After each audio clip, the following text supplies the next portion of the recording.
who just need to be served by AVEC.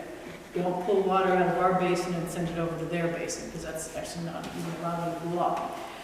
And so the developer affirmed that they would be using AVEC water.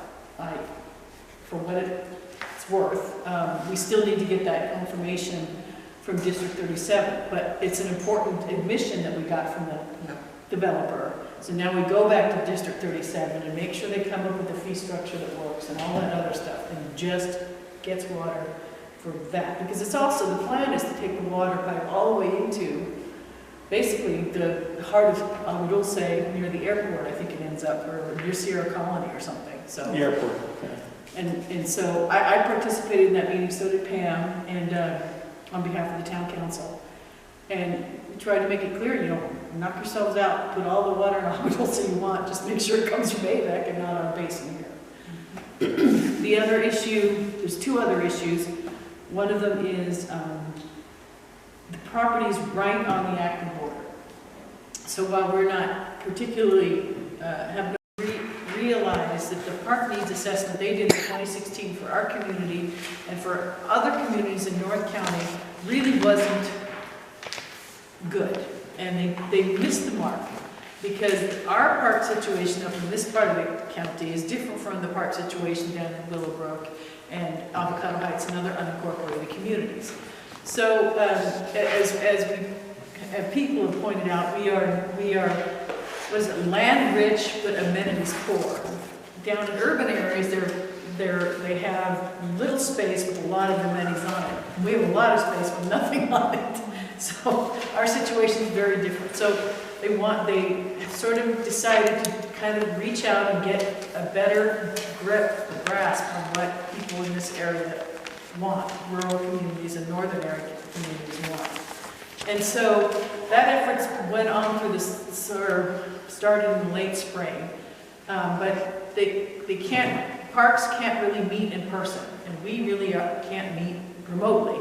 So we tried to do, this town council tried to do something about 3 or 4 weeks ago to provide input to the parks, because their deadline was really actually the end of October. So we scrambled to get them what we could, and I think the Friends of Acton Park wanted to make sure that to the extent they could, that whatever information is given to the parks, that they're comfortable that it really represents what this community wanted. They weren't convinced that the effort we had done went there. So, which is fine. So now they're putting this together, and they got Parks and Recs to extend the deadline, which is great. Clement Loud is a great guy with the Parks Department. He's really awesome. Gave them more time, so they're scrambling to do this too. So yeah, that was your question. I would suggest that we attended with that. Now, we obtained, now regarding the MRCA, Acton Sports Facility, Measure A, Wildlife Reserve, baseball field, Captain Barber, Aquatic Center, God knows what it was. Yes. All right, so first of all, I want to announce that Mountains Recreation Conservation Authority, I think, MRCA, will be here at the meeting on December 6th to discuss this project. So I really would like your help, everybody, to get the word out, to get people to come to that meeting to discuss this project, because it's over $1 million, at least $1 million of our Measure A Parks funds that are going into this project. And since our community only earns $48,000 a year in our little bank account for park funds, it would take us 20 years to make up, to get to that amount of money. It's a lot of money, right? So the MRCA representative will be here to talk about the proposal that was submitted to parks. When I say county parks, I mean RPOSD, Regional Parks and Open Space District, which is a special district, but it is handled by, run by a board of supervisors. So it is run by the county, but it's not county, but it is county. And everybody who's employed there is in the county. So I just want to define my terms. Please come to that, because he will be explaining the project. Let's see. So MRCA will be attending. Let's see. MRCA did no outreach to Acton before they submitted their proposal. We only found out by happenstance by a vigilant town representative of the town to let us know what was going on. They did no outreach to active residents because they were concerned that once the public knew about it, it would drive up the value of homes along Country Way, which doesn't make a lot of sense. They said that this policy was outlined in a letter from MRCA to the county, and that there should be minimal public disclosure of proposals to use Measure A funds to acquire property to avoid speculative increases in property value. So it is important to check this, but whatever. So we asked for a copy of that letter, and what we received was a draft county policy that stating that to avoid displacement in low-income areas, you should minimize advanced public disclosure of proposed use of Measure A funds to avoid displacement. It's only applicable in low-income areas. So the policy that they used to completely avoid talking to this community about spending $1 million of our money was based on a draft policy by the county that doesn't even apply to our area. It only applies to low-income communities because they don't want property values to go up and then people are displaced. So it raises, It's a CYA excuse, is what that is. Mm-hmm. No, that's their excuse, but it is actually the county policy. Draft policy, you just said. Draft policy, but it was... That's not a policy, it's a draft policy. Well, okay, let me rephrase this. What I got was a policy dated 2018 that has draft on it. I'm sure it's final now. That was 3 years ago, but I only got the draft. But they're implementing it. They're implementing it like it's law, okay? Mm-hmm. And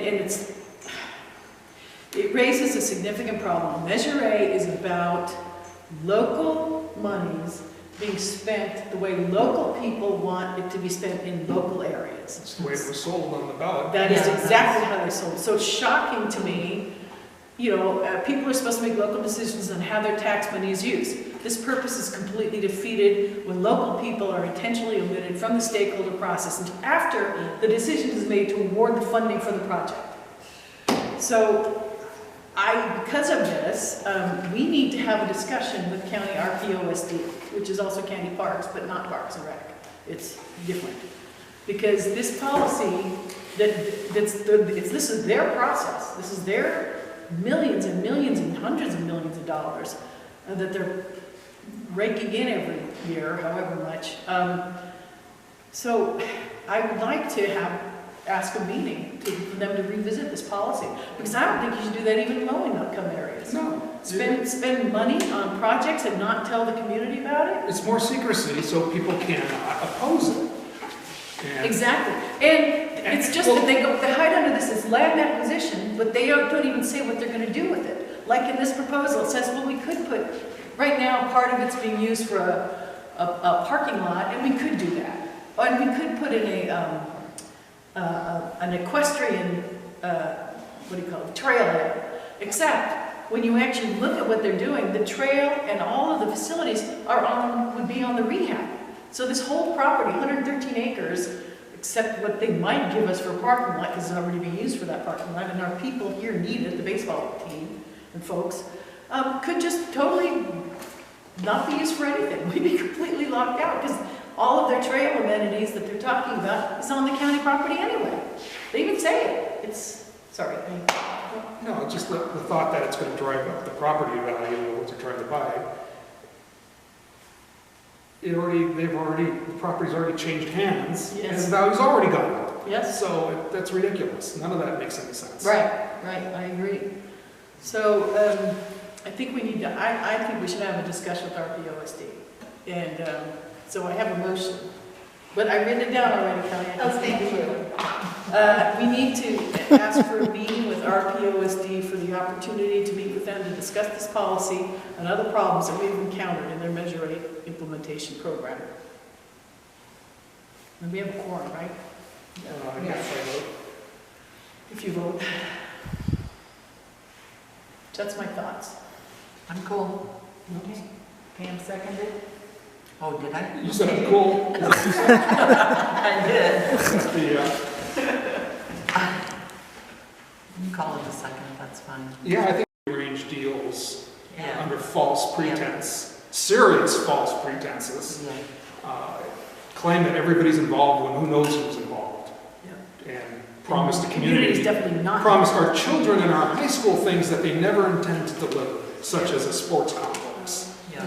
It's Like just, Catherine Barber Sports Complex. yes, something, I'm surprised she hasn't gone out there and I think she has, she knocks some heads together. physically knocks some heads together. Yeah. She's not administratively, hopefully. Yeah. So, yeah, let's do it. Let's Okay. have that meeting. I'm sure it's gonna probably be a Zoom meeting of some kind that we get, but Yeah. And there's also a lot of other information that I've uncovered, and Pam's uncovered, and other people have uncovered, that we will be part of the organic discussion next. It'll be a very lively discussion next meeting, so I urge everybody to come, please. December 6th. our students here from Acton Agadosa School District and some other charters are involved.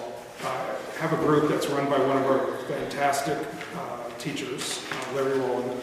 And almost every year he's invited to the Dorothy Chandler, they call it the winter program now, I think is the official title of it. And they're preparing for that right now. They've been invited again this year. But when Mr. Rowland had asked what the COVID policy would be, one of the producers verbally told him that everybody would need to be vaccinated. And that seems to be at odds with both the city policy and the county policy, local health policies. So I have written an email to one of the producers asking for clarification.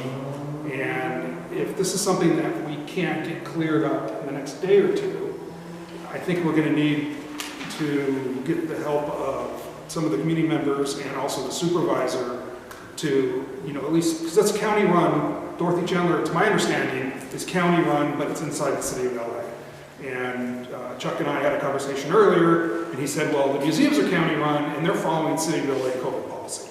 So we would assume, but we can't assume because we don't want to have something bad happen at the last minute. We'd assume that that's the way that Dorothy Chandler would be, which allows our performers to perform and requires certain things for patrons. The county policy is kind of the same. It requires testing, but as long as you're tested within 72 hours, you're allowed. Because the teacher, Mr. Rowland, is worried that he doesn't want to get into everybody's business who's vaccinated and who's not, who's been tested and who's not. And I understand that completely. It's not, he doesn't feel comfortable with that, and I wouldn't either.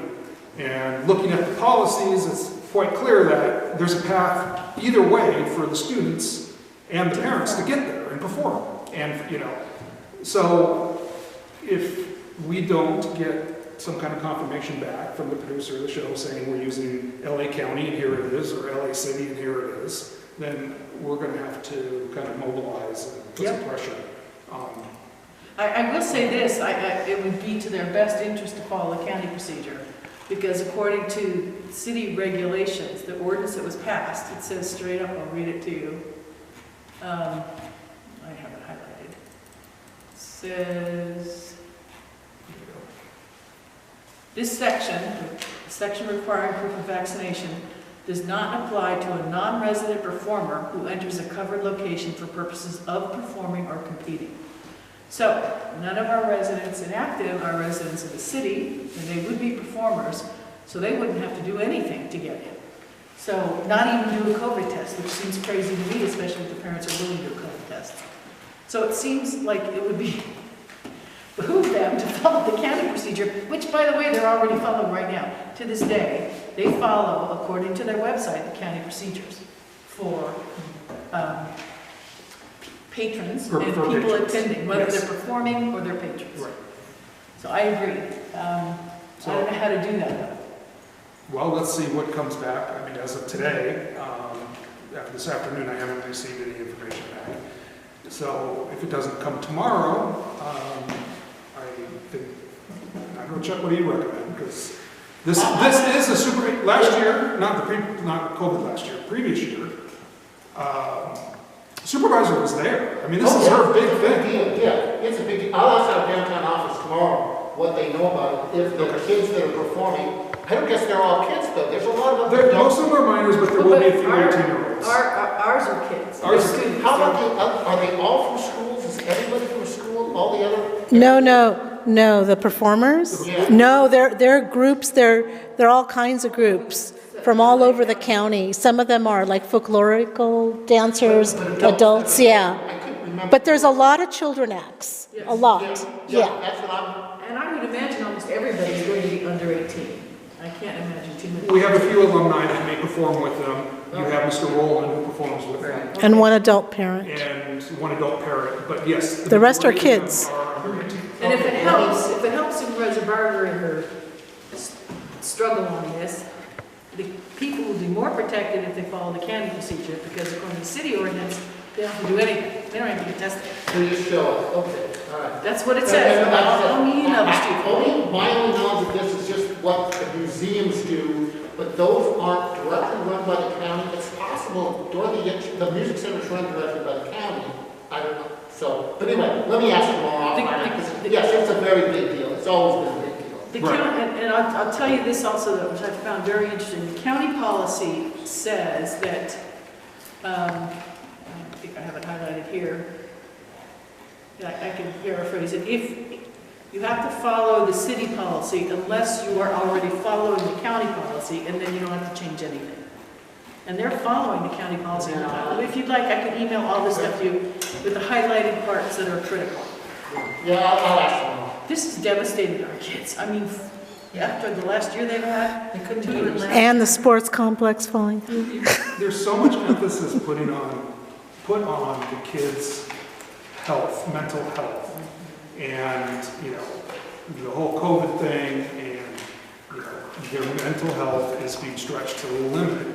And we allow for this to happen and say, here you are, you guys you're accepted again, please come back. But to be told that they all have to be vaccinated, whether you agree with vaccination or not, that's not what this is about. It's about they need to follow the written policy that the county or the cities put down on paper for all of us. Not just randomly tell, oh, well, if they're not vaccinated, they can't come. Yeah, I'll ask. Yep. And should I follow up with you tomorrow, Chuck? Yeah, give me a call. I don't know if I'm going to answer, but that'll keep me, make Okay. sure I'm keeping moving. I think we should move forward. I mean, I think you should inquire and maybe talk to the supervisor if you can, and, kind of. Well, she's not, but let me find out what the policy is, and if anybody's really made a decision. Who knows? You know what? But there's no decision to be made. Yeah, there's no decision to be made. The policies have been adopted. The city's ordinance is adopted, and the county, Dr. Ferrer, put something in concrete, at least for now, unless they're going to change their policies. But those policies are fresh too. They are from November November. 4, November 8. November 8 is the county policy. So, okay. All right. Do you need a motion then to, Madam because we Chair. aren't meeting again before, are we? Before the 5th? Yeah, before the concert, yeah. This is- Well, they need to know by the 5th. They start dress rehearsals at the Dorothy Chandler On the 5th. on the 5th. So we're, it seems if we don't make a motion to support this effort somehow, there's nothing the town council can do to help. Well, let's make a motion. I move for the town council to help with the clarification of the COVID policy for the Dorothy Chandler performance. Okay. I second. Any more conversation? All in favor? Aye. Aye. Aye. Okay. Okay. Never ends. Sorry about that. You throw We're not familiar with the sites located far from residential neighborhoods that were used for helicopter operations on Aliso Canyon and Mill Creek Summit for the tri-tip project construction. They were completely unaware of those sites when we offered them during the meeting. The sites would have been much more efficient because they would have resulted in shorter trips. We were told Pam participated and Jeremiah, I think, was on there. That was there. And Tom was there too. So she said in that meeting that the reason they chose that site was it was the shortest from A to B. So it was purely financial. And efficient. However, the sites that we recommended, the Mill Creek, or would have recommended if they talked to us first, the Mill Creek and the Aliso Canyon are both physically closer too, because they're further east. So they were flying from here to get here, and they were flying out of somebody's front yard and backyard.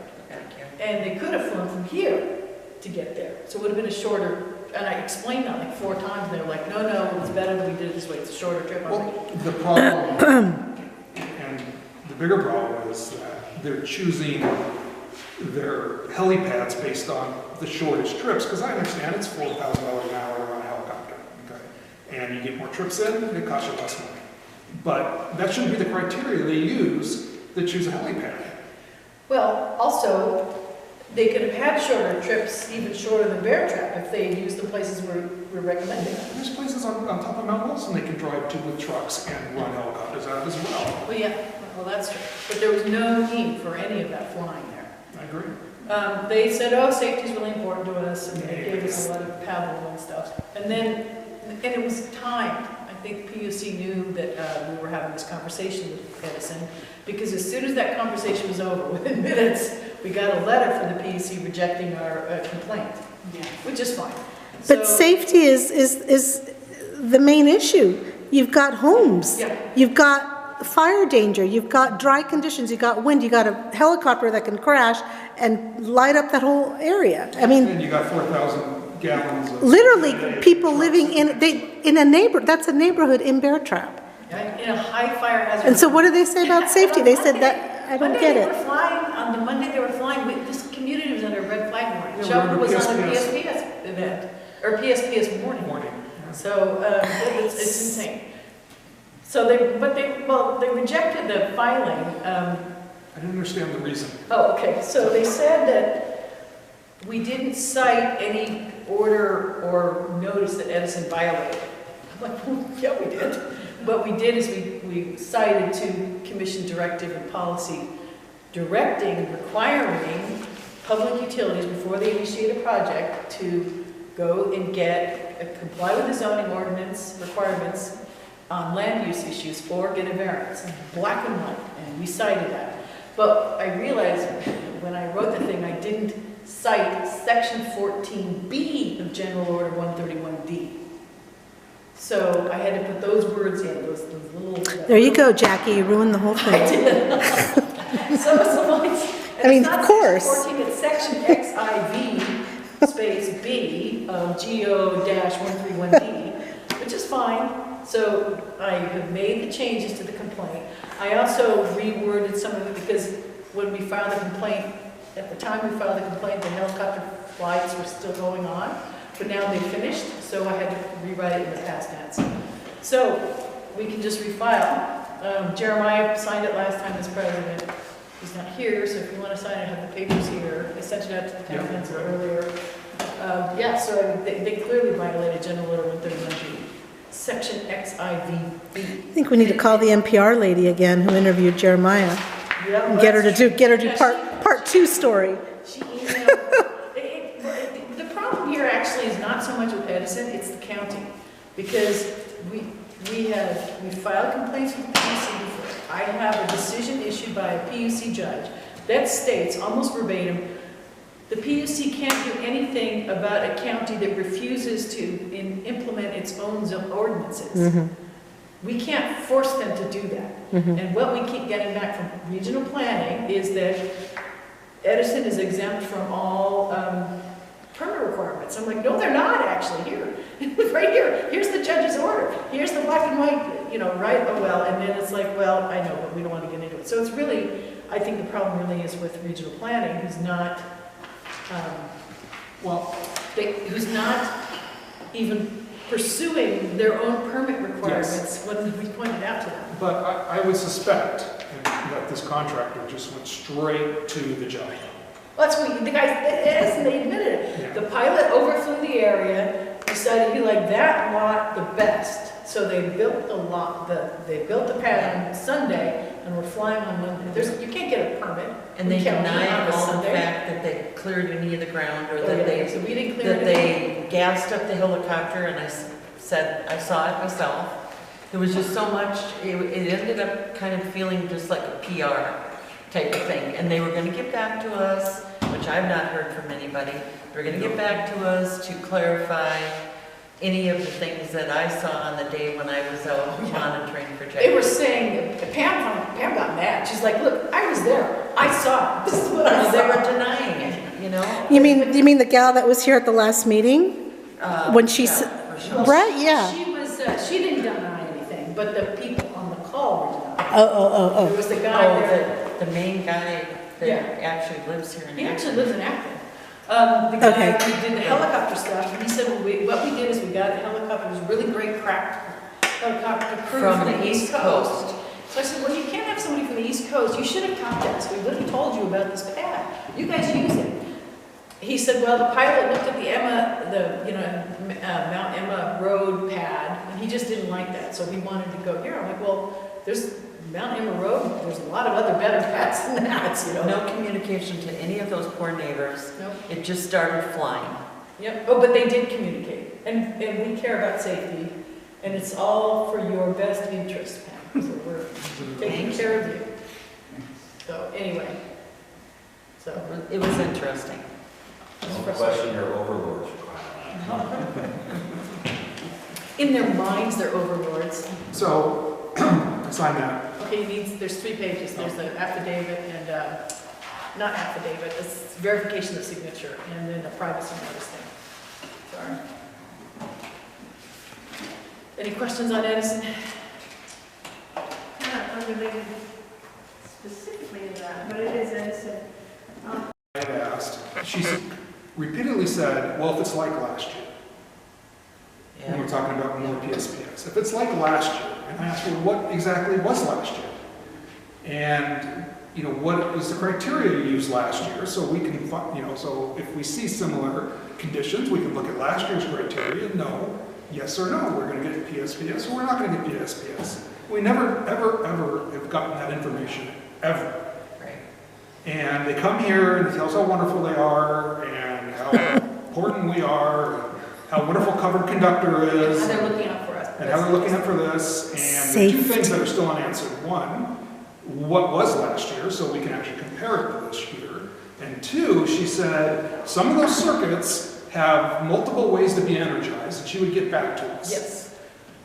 I don't know how they're going to do that in some of those, because we seem to have, in our system, we have a hub star type arrangement where the power comes to the middle and everything goes out towards the edges. It's a linear, every circuit is linear, yep.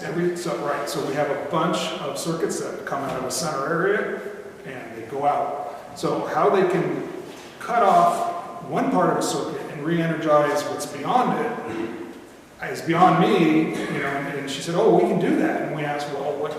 Well, that meeting, though, I called her on it. In a conversation, I said, you can't. And I said, for example, Red Rover is served directly from the Acton substation. And at the base of Red Rover, it's within feet of the shovel circuit. That's the peak circuit. It's within feet of the shovel circuit. But when it's too windy on the hillside where that circuit comes over, all of Red Rover loses service. And that's not necessary because the shovel circuit goes right by. You could do a backfeed this way with a switch. I mean, people do it all the time. And they said, the one guy goes, oh yeah, I didn't think of that, right? It's like, yeah, you should. And they said they look into it. But your point is right. They're linear circuits, and there is no opportunity to feed customers from one circuit from a different circuit if their primary circuit is cut. It's impossible. Yeah, I don't see the infrastructure in place when they show us And the she map. said she was going to get back to us on it, but obviously she hasn't because there aren't any. There may be some opportunities in the more downtown area where the circuits are closer together. Or, no, they're not. Downtown is all just pick, 100% pick. But the only places where that happens is where it crosses Red Rover. That's the only place I know of. And also near the high school where the pick circuit comes about right down Cedric, right near the Cedral connection. And high school served by shovel, so it's about a quarter of a mile. So they could backfill and backflow the high school so the kids don't lose school like they lost 2 weeks Yeah. 2 years ago and 2 weeks last year. And when we asked for that, they said, no, it's too expensive. You as a community have to put the money together and pay us, and then maybe we'll do it. Remember that? That was work. That was that big meeting. Yeah, so, Yeah, that probably what happened is it'd be too expensive for your school district. was yeah, sometimes. so, it's like- but, so that's another place. So, okay, so I'll follow up on how do they feed circuits, and what was the other, the other thing you wanted is the thresholds. The thresholds of what they used last year? Yeah, but Oh, no, we have one. 25 miles an hour on shuttle, 32 miles an hour on pick, and 32 miles an hour on bootlegger, and pick was like 38 miles an hour. It's way below what they should have. So they told us they're gonna go up to 46 miles an hour now.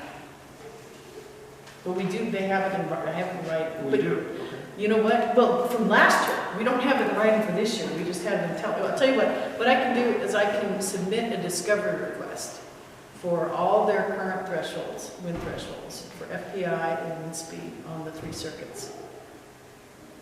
I can do that, because we're still a party in that proceeding. Yeah. And I have to think the amount of pressure we put on them is push them to finish Acton first. Well, I think we were the first on the list. I think they're putting everything into Acton and on Woolsey. Which is good. They also had to maintain their equipment for many decades, but that's another story. That's another. Potato, potato. Huh? That's another complaint. Yeah, they spent all that money giving subsidies for electric automobiles. That's where the money went. Yeah, that's not Edison, though. That's our. Well, that's the our government fabulous telling CVs. Edison, you gotta back pay this. Hey, money goes different directions, that's, But never to us. never, or never to It make never it. goes to Yeah, what it was let's try collected. maintaining the stuff we got first. Yeah. All right, getting all this work done even with the Safety element was released last week. Some changes were made in response to our letter dated November 4th. For example, and there's some good things. They took out the clustering provisions. In the original draft, they said that development in high fire hazard areas should be clustered because it will increase fire resiliency, which is That's proven not to be true. it's completely not true. Yes. The reason there were like over 1,000 homes lost in the Cedar Fire and so many homes in the Thomas Fire and even the Camp Fire, it's because the homes are all clustered together. But the draft said cluster, so we objected to that. They took it out, so that's good. However, the draft safety element is still problematic. It states in multiple places that there is a need to develop strategies to retrofit existing homes in all fire hazard zones to meet current building code and fire standards. Not just fire standards, but building codes too. And it adopts a policy on that, but it doesn't explain how the policy will be implemented. And actually, the changes to Chapter 16 of the general plan say nothing about implementation. So it's vague, perhaps intentionally, I don't know. Because it's vague, people will not be too concerned about it, but if they decide to implement it via an ordinance, that means you will have to bring your home into compliance with current fire code and building code standards. If you're in a high fire, in a fire hazard zone. And if you don't, the way it works is if you don't, they can come in and red tag your house, and then you're out. Because your house has to be in compliance with building standards. And as we have heard at Aguadulce Town Council meeting, the Department of Health has told us that if they don't believe that your residence meets the current standards, they will red tag, and those were his words. So that's a big problem. Now, the other problem is that this similar requirement doesn't exist in seismic zones or in flood zones, even though seismic and flood are all handled in the safety element. And so it's kind of crazy because earthquakes and floods in LA County have killed a lot more people and destroyed a lot more structures than any fires. For example, and then I pulled this as a county statistic, in the 1994 earthquake alone, Northridge quake, more than 600,000 people sought disaster assistance. That's almost 10% of the entire county sought disaster assistance for that earthquake. We don't have anything like that in any wildfire. The whole thing, to me, is unreasonable and inappropriate, and it's so vague that it could be implemented in the most brutal way that could potentially drive people out of their homes. So, the hearing is December 15th. We need people to comment on this, and I need a lot of people. I don't know if the planning commission's meeting in person yet. Do you know if they are, Chuck? No, I'm pretty sure they have, the county board of supervisors has. Oh, they haven't? Okay. No, and I don't even know how they're doing the online hearing, because there's certainly no place in the Antelope Valley to watch this. Maybe they're doing it on Zoom.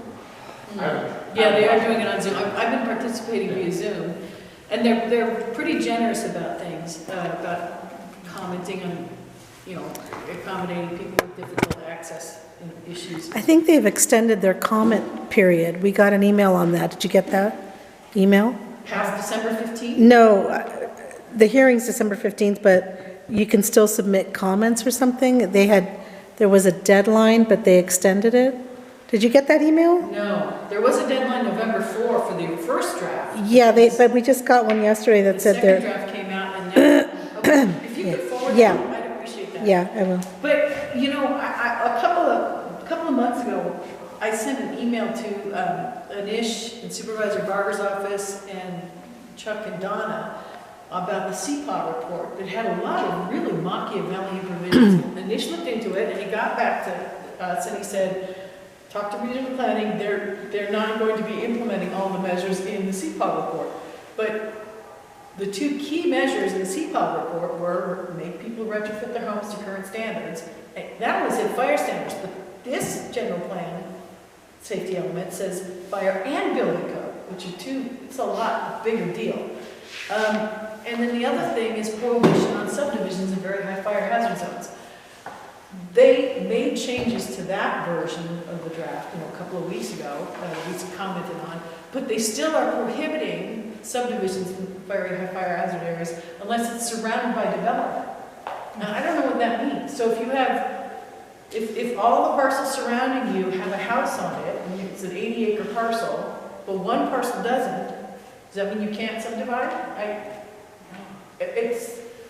It took the worst of the things in the CPA report and has it in the safety element. Everything I was worried about, 4 months ago. So I don't know if you've had a chance to look at the safety element draft. It just came out on Wednesday. And it's 52 pages long, so it's not fun, frankly. It's bad. I don't want to have to oppose it. Again, what's the phrase regarding current fire and building codes? What does it say? Policy, I can pull it up. Policy. We don't have the resources, or the resources, or even the authority to do such a thing. But we have ideas, like if they would just accept, I was looking at it today, the offer of dedication on Avenue V, then all those people up at Red Rover Mine Road would have 2 access means. Yeah. Huge, it's a huge deal. That's a concern. Yeah, we know how to help make people, so we have to be part of the conversation, Right. but we don't have the expert. I don't know how to build whatever, CWPP or whatever they're called, Community Wildfire Protection Plan. Anyway, so I don't know if there's any action to be done on that, but should we, I guess we could, I do have a motion, it's just that we would submit comments on the safety element addressing our concerns and participate in the RPC hearing. Or we can bring that motion to the next meeting. What do you want to do? I have it typed out, so. I'm not supposed to tell you, I'm not supposed to say who should motion and who should Well, not, I'll make a but motion now, because I might get hit by a bus tomorrow. Okay. So, the ATC submit, I move that the ATC submit comments on the safety element and addressing our concerns and participate in the RPC hearing. Okay. is that like cool? Okay. And I'm seconding it. I seconded. So this is a hearing on the 15th, so we have 1 meeting in between. Yeah. Okay. But it's going to be the MRCA meeting, so let's not defocus. I don't know how that will go in terms of time. It should, maybe, it's hard to say. I got a lot to say. I know there's a lot to say, but I don't think there's going to be a lot said coming the other direction, but maybe I'm wrong. But yeah, this is, I mean, at least we gotta have our position clear. Yeah. The comments can go in and what we do know, at least, right? Maybe do it instead, in stages, is that? Well, I just want to go home, so. hopefully we I'm can get it done in freezing. the next 2 weeks. I know, me too. 2 weeks. That's why we need to go to the library. Yeah, It'll be done in well, 2 weeks. yeah, that's what I said. Okay. All in favor? Aye. Motion carries. Motion passed. Okay, my page says adjournment before. Can't do that. Adjourned. All right, council member comments? Darn it. Pam? I just have 2 real brief comments. I'm sure some of you have heard that Tammy Necessary was in a really bad car accident. She was hit by a drunk driver while she was volunteering for the sheriff's department. So what they're asking us to do is to buy gift cards from local restaurants. And then we can get them to Terry or one of the other people just to help her out. Instead of people cooking a bunch and bringing it there and then they have to deal with leftovers and whatever. So they just made it simple. If you want to help out Tammy, she is in a body cast and won't be our cleanup leader for a while, a long while it sounds like. She had two places in her neck that was broken. Thanks. So, anyway, drunk driver, hit by a drunk driver. Anyway, and then the other comment that I wanted to make was that yesterday I read something on social media that really disturbed me. I don't usually get on Facebook very much, but someone said, can you get on Facebook and take a look at this? And it was about bullying going on in our middle school. And today I got a little educated from Tracy. I asked about why isn't the principal doing something about this? Because it sounded like it's been going on for months. This is a brand new family to our community. Their 11-year-old daughter got started bullying by the same girl on the second day of school. And we are in the middle of November. So I was upset, like, why is this parent just trying to get help now? Why hasn't the school district helped her? So I was pretty upset about that, and Tracy explained to me about the 27 items that a principal has to go through in order to prove that she's not being discriminatory towards a student. That student should have been suspended, in my humble opinion. In my children's school years, in my school years, nobody put up with that. It wasn't allowed. So I'm very glad that the town council has taken the initiative to create this education committee that is trying to get the message out, like Tracy said earlier.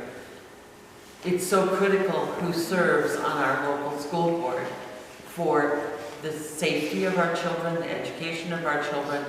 But coming from my career as a retired realtor, if you don't have a school district that shines, your property values deteriorate. The first question that any buyer coming into a community with children asks, as you know, How's the schools? tell me about the schools. And I then called a couple of realtors and I said, hey, how do you think, what's going on with our schools? And what do you tell buyers now? And I was appalled. One realtor told me, I just tell them there's options. And I was like, options out of our community, huh? So that's my comment. I don't know where to go forward with this bullying situation, and obviously I'm a grandmother and my grandkids no longer live here in Acton. But I couldn't even imagine tolerating a child being abused every day going to school, knowing that that girl is going to pull her hair, push her to the ground, and call her the B word. What? We'll talk after. I think the case you're talking about, there's more to it. Okay. So. All I know is what I read on social media. Yeah, yeah. And I tried to get. Yeah. I tried to I get think I know what you're educated. talking about. There's not so innocent, a lot more to it. Okay, there might be, and I appreciate that. It's just that we're here and we're hearing, at least I'm hearing a lot of things about our school district now. And the last thing I want to see is my property value deteriorate or anybody else in this community. We've worked hard to build these schools up. Yeah. Yeah, otherwise we'll just be known for catch the blow pot. Yeah, well, And the high-speed trail, or train. the department sounds like they're going after the houses. If Yeah, we no, can that get was the rid of- best news we've heard, and a lot of people. In months. Yes, in I'm months. ecstatic over that news, and I hope and pray that it happens in neighborhoods where my friends live. So, thank you. Jack, I don't have any comments. I don't have any. Okay. You know what, I just didn't know if you wanted me to answer that question. Sure. Yes. Well, why don't you take this time to fill us in anything that, Well, today the president signed the transportation and Yeah. infrastructure bill. And as I've said, this is my third meeting today, so it's not that the congressman is opposed to infrastructure, he's very much in favor of it, recognizes the need. how did you vote? He voted no. I'm sorry? He voted no. Oh, good for him. And the reason for that was there were things within that bill that they were calling infrastructure that was far removed Yeah. from building bridges and roads. And he didn't want to saddle, he couldn't justify saddling the taxpayer with those burdens. So with that being said, though, he is very much in favor of the infrastructure. And we'll work hard to make sure that some of those monies get into the 25th district to help with our roads and our infrastructures. Yeah. And to answer your question on the bill, the co-sponsored, Congressman Garcia was a co-sponsor, and it was signed on by 146 fellow representatives in the House. And it's entitled, let's see, it's entitled Illegal Immigrant Payoff Prohibition Act. Yeah. That's what it's called. And there's a lot of pushback on both sides of the aisle, or both sides of the Congress. So hopefully this will be something that won't go anywhere.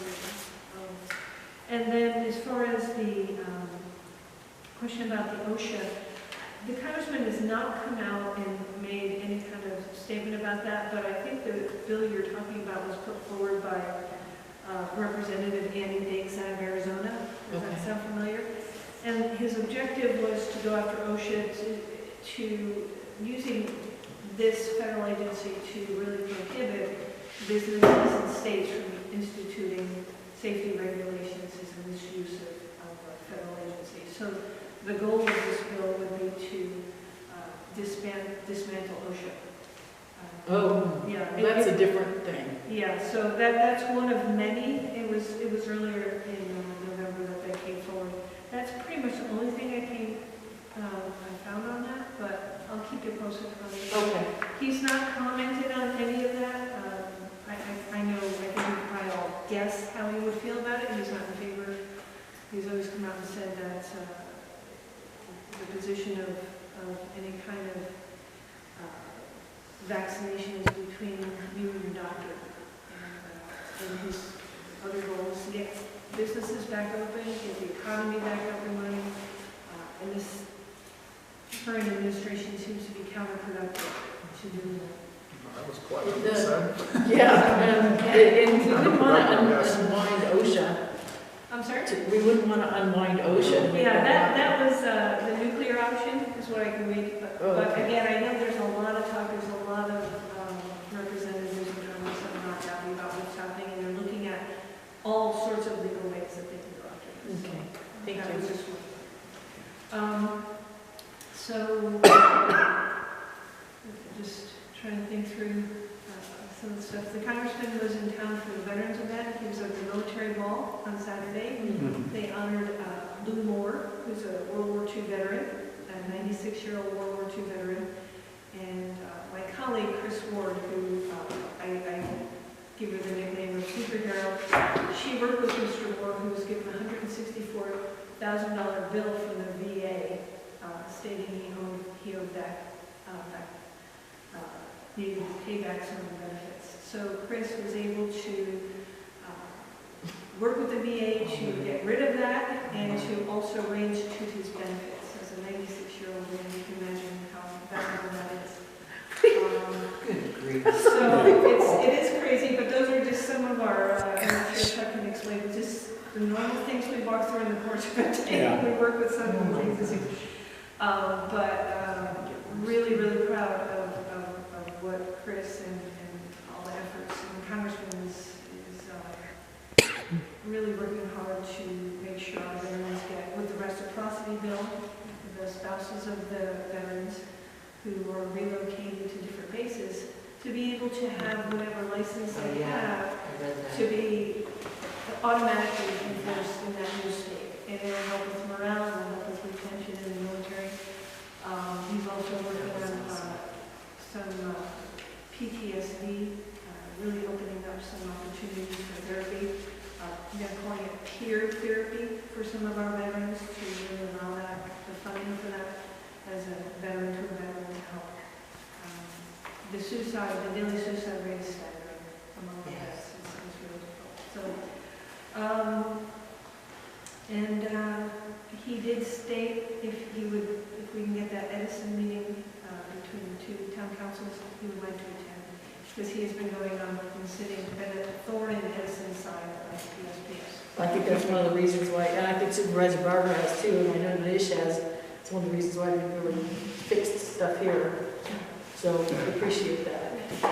I know that Nish kept getting phone calls on Thanksgiving of last year. So. Oh, yes, and this was like, he was ready to have his head burst.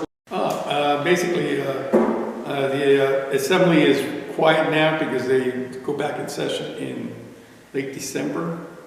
Meanwhile, Assemblyman Tom Lackey is running around the neighborhood, running around through the district, attending a lot of different deals, round tables, scoping for, listening into people's interests, their opinions, their views. What would you like to see next year in bills? What's important? Last week he had a mental health issue in Spanish, which was really well attended. I was out there in the Antelope Valley. And he's come up with some great ideas of how to listen, how to do different things. And he's doing really well that way. The bills that passed last year are pretty much, I think I've covered them. And the last one was the one about the small engines, small gasoline engines. We could probably see more of that next year, but hopefully if we keep up the drive and keep up the pressure, especially public pressure. Nobody wants to be seen like, supporting something really dumb, at least not at the beginning of the session. Usually by October they'll do that. That's when they have to fill out everything. The last bill gets passed. But until then, Tom is pretty hopeful he can get some, maybe not passed, but get the worst things fixed up in Sacramento. And he really, he's funny. He was born and bred out there in Boron. Boron High is in the state championships, and that's where you're going to find him this weekend. That's about it. You don't know. South end of Death Valley, Bourne, is that where that is? Yeah, it's just north of Yeah, a lovely place. Wow. One thing I'm very concerned about, because it seems to keep coming up every year, Edison, PG&E, and SDG&E they're very powerful lobbyists. And it seems like every session, it gets closer and closer to this bill saying that if you have distributed solar, you need to pay, because it's an equity issue apparently. You get distributed solar because you're in a single family residence, and people down in other areas can't because they're in apartments, so you have to pay money for I don't know where the money goes. Yeah. If it goes to them, I'm not sure. But the whole philosophy is, you put in the 4 kilowatt system and 2 Tesla batteries, you're looking at $28,000, right? And even with the federal tax credit, which is useful, you're still paying, for 10 years, it's $150 a month to pay it off, right? So it's like, so why would you have to pay another $100 on top of that for equity issues? When you're really, and the PUC is going through a proceeding right now looking at net metering 3. And if this state wants to move forward with renewable energy that's resilient and lets people withstand PSPS, they need to support these small distributed generation systems, not tax people who have them. So, Well, let's see, I'll go back and check with Tom, but I know it that. got defeated last time, it was some Yeah. gal out of San Diego, but it's Yeah. gonna come back, because these guys, Edison's relentless, and they have a lot of money. Well, and you also got to remember that, these redistributive programs and ideas, they're very common. They've been around for 20, 30 years. It's a great way of taxing people again. It's kind of like another gas tax. Oh, well, we need more gas tax for the bridges in San Francisco. Well, why? I don't go over those bridges. Well, we need more just in case. Well, don't they have a bridge district which pays for their upkeep? Yes. But anyway, so you see a lot of this stuff with power systems. Remember DWP wanted to put unionized laborers on the roof of every apartment house and building in LA. No, I didn't know that. Oh yeah, and put on solar panels. And this was 20 years ago, and they had a city measure, and I think it was like 80 to 10% that it got defeated. Visionaries. Huh? Visionaries. Yeah. Can you imagine the cost? Yeah. Now And so, I mean, these things come up all the But time. you have distributed power on top of buildings. But this is. You want to, and there were some good things to it. I'm not saying it was a horrendous idea. The problem is that these are people who've already paid to put the solar on their roof out of their Mhm. pocket, and then they have to pay the same amount again forever. Yeah. Well, I'll remind him, and maybe he'll come out and with a policy on that. Okay, I don't think there's anything pending now, it's just, No. we need them to be defeated, because, Because it's going to discourage people from investing in. and screw people who already did. And screw you know? people that already did, exactly. Yeah. And who did it for PSPS protection, like me. Yeah. No, it's bits. It's bits. They're, the state of California has got that mentality of, it's almost like schizophrenic. Goes one way and then goes the other, it goes one way and then goes the other. But I think on this issue, a reasoned discussion, I mean, most people are completely nuts, which they might be. But, I mean, there is no logical justification for it, especially if you're pro-green energy. It's the opposite of what, if you are, Ocasio-Cortez and you want green everywhere, you have to oppose this bill. Well, you Because remember Tom Lackey's district spreads up through Tehachapi and Boron.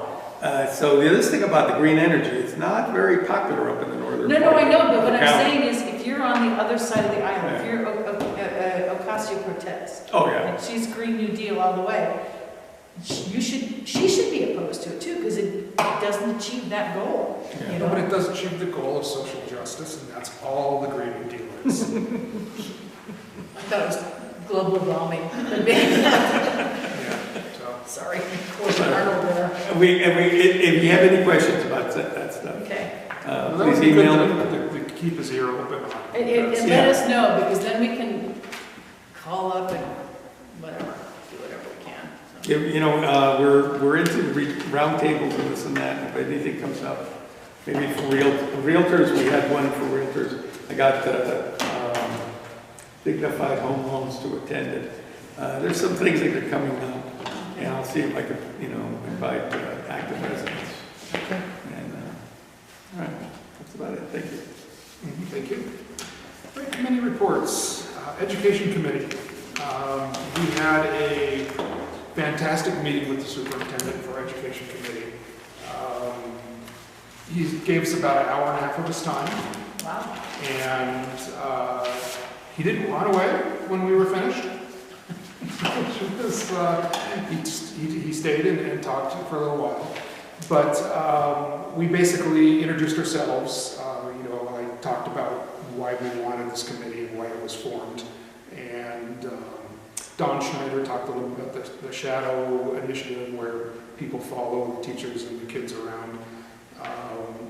What's Joanne's last name? Joanne?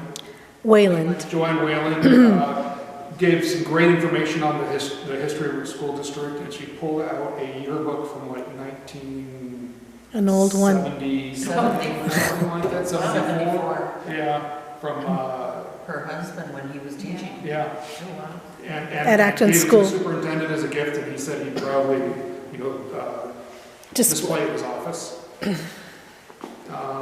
Pam talked a little bit about property values and things like that. So, and in turn, Dr. Sakian, the superintendent, just gave us a little bit of information about what he has coming, what he wants to implement in the district, and he's got like a 3-phase plan. It was actually all very, very encouraging. One of the things he talked about, which was the most encouraging, because we asked him about how policies are formed and how come there's never enough community involvement in these policies that the district comes up with. So he said, in most districts, what they will do is they will form a policy comes from the state, and it's generally in very general terms.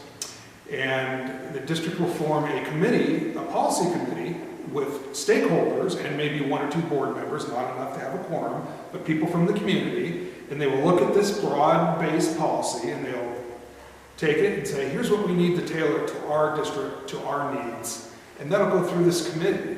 And then once this committee is kind of settled on it, they'll submit it to the board for approval. It's something that's completely omitted in our district right now. So sometimes we're asked for stakeholder input on things. You give some input and there's no follow-up, you never hear about it again. So the implementation of this kind of policy committee would be fantastic, because I think we really, really need something like that so the community can be involved in how the school actually operates and how these policies that come down from the state, which are always told, well, the state said, and we just do what the state said, and that's not necessarily true. So, and we wonder why some school districts have different policies that allow, kids to not wear masks, to wear masks for kids, all kinds of things. Even in our own little area, I mean, the Hart District and Sulphur Springs, all have different policies than us, very different from us. And we continually hear, this is what the state says. So, as the education committee, we're just putting a little bit of pressure out there and saying, how are things done elsewhere? How can we be more involved? How can we bring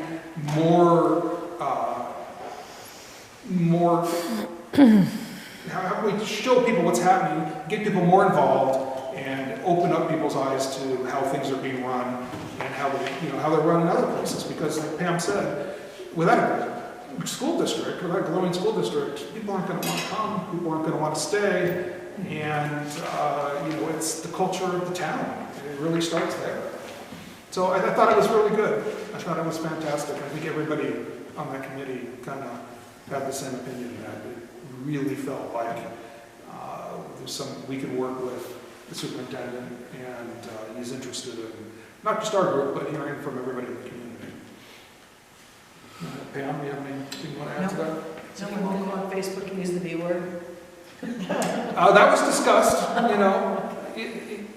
and we've had this problem before with our school board member. We had another school board member a few years ago go off on unions. At the time, he was supposed to be responsible for contracting with the teaching union.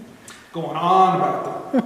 I don't care how you feel about unions, but if you have to be in a position of authority, and you have to deal with negotiations with a union, you don't go on Facebook and say how evil they are and get into left-right politics about unions and the evils of unions and all that kind of stuff.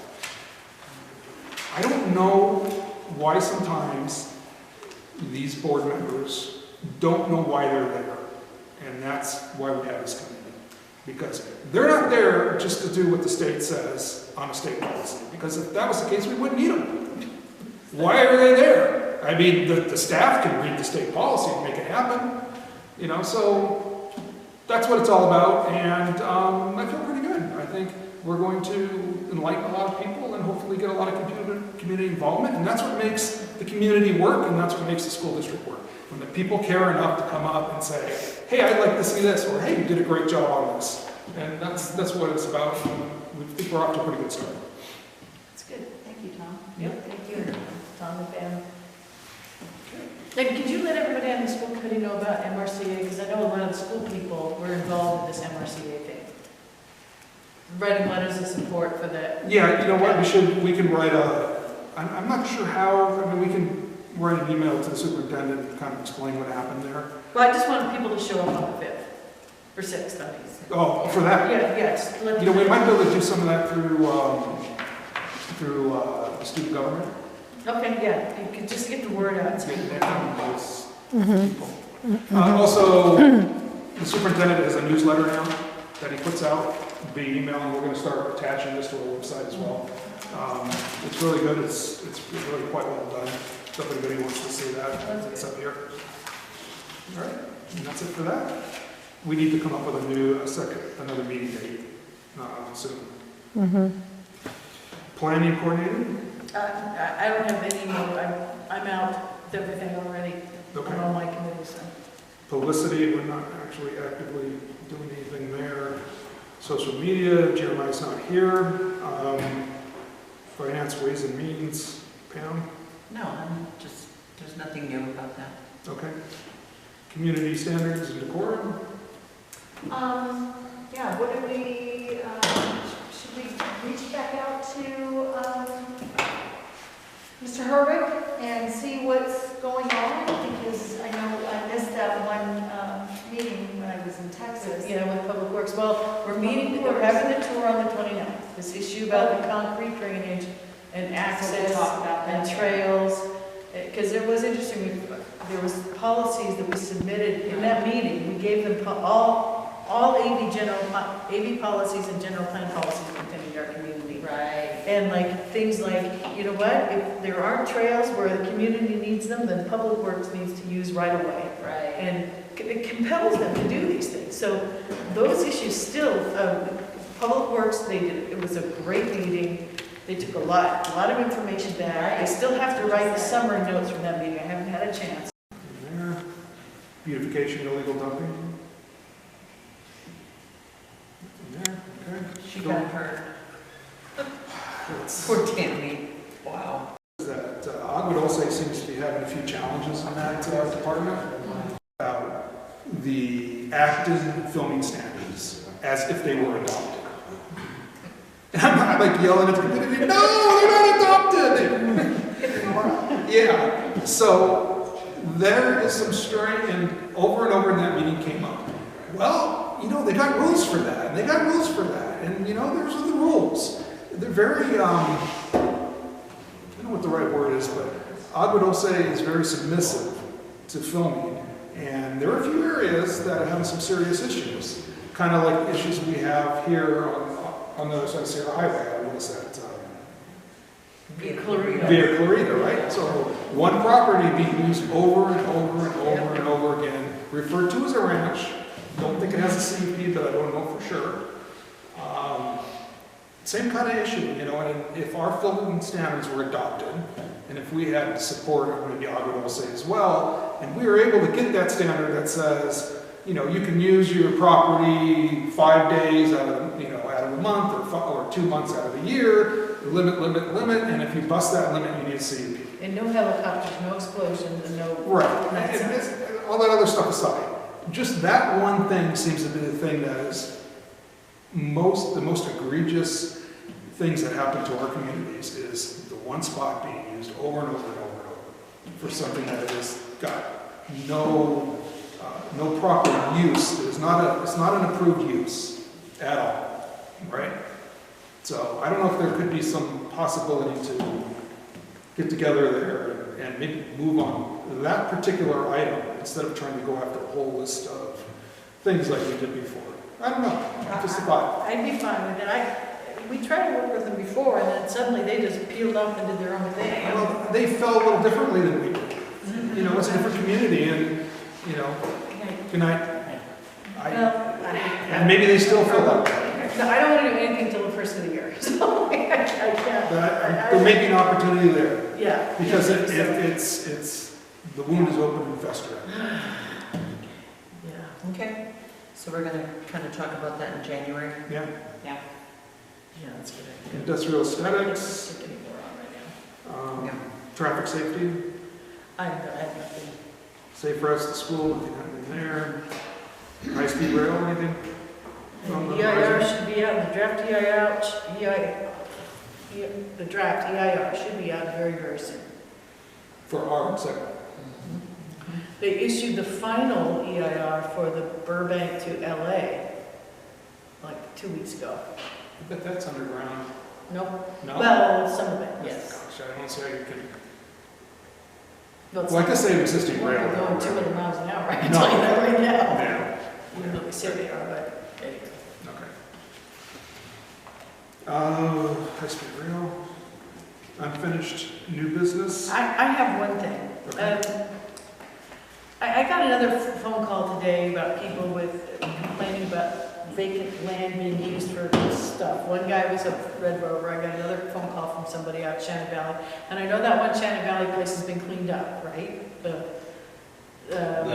mountain people. No, not the mountain people. No, not the mountain people. No, the flat people, the Gamperdock people, the people that was hidden, but then they got Oh, so the ones with bad. bees. I don't think they're cleaned up, but they've got notices of violation on them, I don't know. Okay, so And supposedly the owner, the real owner was contacted and he's cooperating, right, supposedly. okay.